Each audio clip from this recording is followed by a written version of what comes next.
Do you run TTRPGs? Have you wondered how you can yes and someone and then launch immediately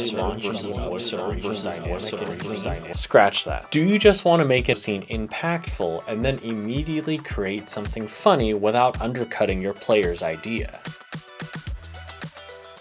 So I'm an improv comedian and I run TTRPG games. Today we're going to go over one of my favorite scenes from a game of Flabbergasted. Just a heads up, before we get started, this happens in an intro scene, which is typically something that I would ask my players to do before a first game. Essentially, I'm asking them if there might be a scene that they could see playing out between their character and some NPCs to really get a feel for the character. So all the players that are meeting this character for the first time kind of know what that character is about. I often do this in streams so that it would give the player a chance to introduce and set the tone. So then when they all come together, all the players know exactly what all these characters are about. Because generally speaking, at least for this game, the characters kind of know each other already. But it's up to us as players to be able to learn on the fly, and intro scenes do that really well. So let's get into it. Where is Logan? So Logan being of the staff,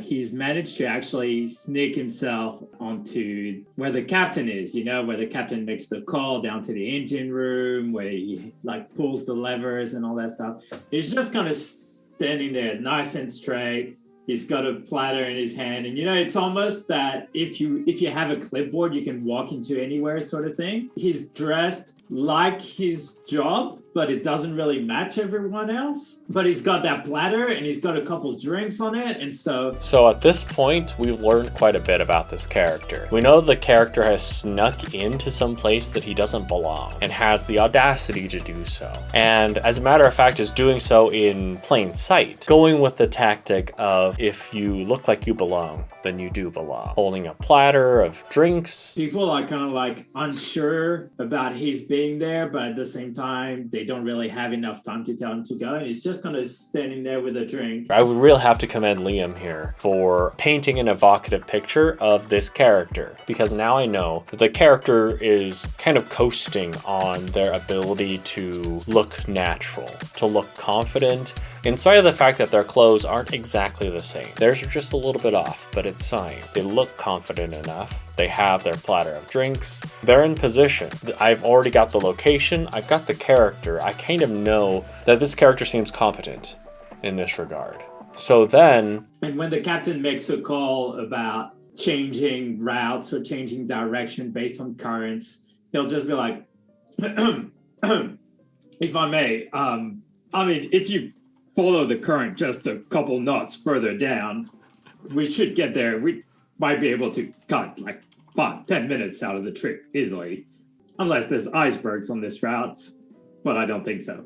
And then he just goes back to attention. Now, at this point, after chiming in, after essentially giving the captain some advice, some tips, there's a couple paths we can take here. We could have immediately asked for a roll, but because this is the intro scene, I want the character to be able to establish who they are in this moment. I give some level of narrative control. And so what you'll see me do right now, I'm going to ask the question because I think I know, at the very least, a gist of this character. And so I'm trying to see if what they're saying has some bearing, if it has some experience, some skill behind it, or if this is another thing that they're blustering their way through.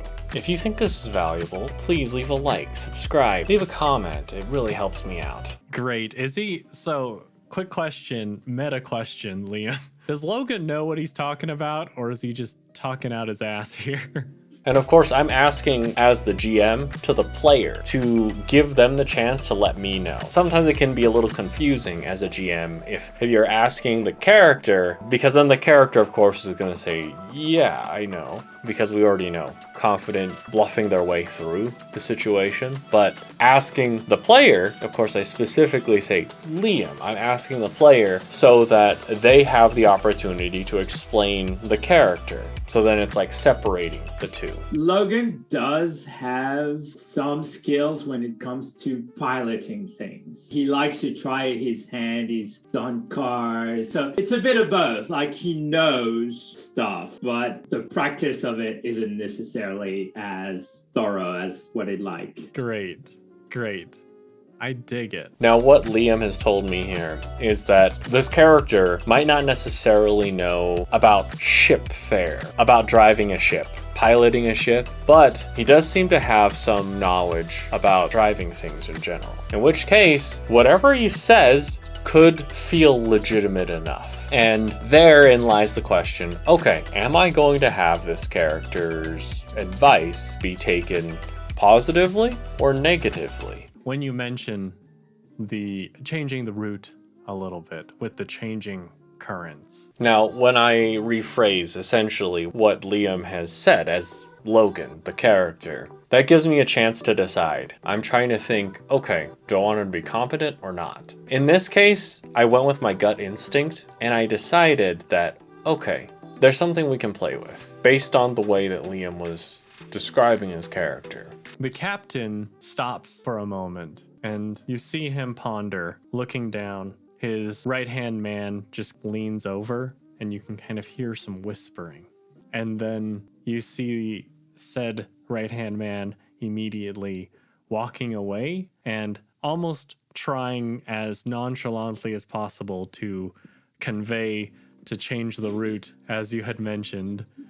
Now, at this point, I made the decision to have this advice be taken. I had the right-hand man of the captain whisper unheard. We have no idea what happened there. But the actions afterwards of trying to very secretively convey the change, I felt like that was a nice, fun moment in which we could say, hey, Logan just successfully convinced the captain to change the course a little bit. Whether it's actually true, like maybe he luckily blundered into it, or the confidence is what took it. Either way, you get a little bit of a reaction there. We can see the competence, the skill of Logan. Now, once we'd established that, I was thinking, okay, so Logan is able to keep his cool, stay confident to the point of giving advice. So now I get to play. I get to play off of that character. What's something that I can do here? Because we've already established that the character has a platter of drinks, I'm going to give my character, my NPC, an excuse to go talk to him. Okay, I'm going to go grab a drink. But the captain does come over and grab a drink off your tray. What drinks do you have on your tray? How did you get these drinks, Logan? Now, for clarity's sake, and of course, interesting, we're trying to set up the narrative properly, trying to set up the characters properly. I asked him what drinks he wants to have taken to have set up this facade. And he made a great funny choice here. Oh, it's easy. It's water. I'm laughing because it took me by surprise. It was funny for me. And that's something that you can learn as a GM, is that sometimes if something just hits your funny bone, don't be afraid to laugh. Oftentimes I've seen GMs feel like they need to be in control the entire time. They have to maintain their composure, or if it's just a matter of like, they don't want to break. I found that whether I'm a GM or a player, if I'm reacting to something, I shouldn't hide it. Because whenever I've done something, if I see someone's reaction to it and it's positive, and by that I mean like if I do something funny and I see laughter, then great. I feel energized. Or if I do something sad and I see people looking sad, or maybe even a tear in the eye, then that gives me more motivation. It's like positive reinforcement. And so if you ever feel compelled to, then don't hold it back. Again, because I look the way I look, probably went to the bar where Vinny was, and I kind of swiped a tray. Then I kept walking, and then I looked just, you kind of nod to a few people. You go into the kitchen, you grab a few glasses, you kind of fill them up with water. No one's questioning you. You kind of look like you belong. Then I just kind of started wandering about. And then eventually I saw somebody come out. And I'm like, oh, I'll go in there. And then, I just kind of ended up there. And so water was just the easiest thing to get my hands on, which is probably best for the people who are actually driving this thing. Yeah, absolutely. Water is an excellent pick because he justifies it perfectly. Something easy, something that you can look natural, grabbing, not having to expend any extra effort or anything, gain more access. You just have waters on a platter. But now, once we've got the water and it's been justified, I think, okay, Captain here, we have a chance to play a particular game. The captain will grab one of the glasses, take a drink, and he'll do that reaction like, Ugh. That's good stuff. Water, sir. Now, at this point, the move I've chosen to make is one of absurdity, but it is rooted in some level of relatability. Essentially, this captain has come up, grabbed a drink, not knowing what it was, but is making an assumption of what it is. Maybe this captain feels like he needs to be in the know. Maybe this captain feels like he needs to play it up. Because there are these situations that come up where if someone tries something and they think it's a little weird, like water in this case, it's just water. The normal thing would just be, oh, it's water. But I chose the absurd route, absurd move. And now it's up to Logan to respond as the voice of reason, as the person who's normal, not absurd, which is great. He says the truth. It's just water. But now my character, to play this game, it's a back and forth. Now I get the chance to launch it back, doubling down on my point of view, the idea that this is still good stuff. Oh. What year is it?